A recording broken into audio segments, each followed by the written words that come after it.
یہ ہیں کہ وضو کر کے جرابیں پہن لیں، ایک نماز کے بعد کیا ہم دوسری نماز کے لیے جرابیں اتار کر نماز ادا کر سکتے ہیں یا کہ دوبارہ وضو بنانا پڑے گا؟ دیکھیے، اس کی دو صورت ہے۔ ایک صورت تو یہ ہے کہ آپ نے وضو کر کے جراب پہنی اور نماز پڑھ لی ہے، گھنٹہ دو گھنٹہ ہو گئے، آپ کو گرمی محسوس ہو رہی، آپ نے جراب نکال دی اور ابھی آپ کا وضو ٹوٹا نہیں، پہلا ہی وضو باقی ہے، جی تو دوبارہ آپ پہن لیں تو آپ اس کے اوپر مسح کر سکتی ہیں۔ لیکن یہ ہے کہ آپ نے وضو کر کے جرابیں پہنی، نماز پڑھی، پھر آپ کا وضو ٹوٹ گیا، پھر آپ نے جرابیں نکال دی، یا ایک بار وضو ٹوٹا، آپ نے جرابوں پر مسح کیا،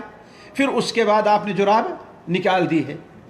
تو اب دوبارہ بغیر وضو کیے مکمل آپ کو جرابیں پہننا آپ کے لیے مسح کے طور پر جائز نہیں ہوگا۔ یعنی جرابیں پہننا جائز ہے لیکن اس کے اوپر مسح جائز نہیں ہوگا۔ جی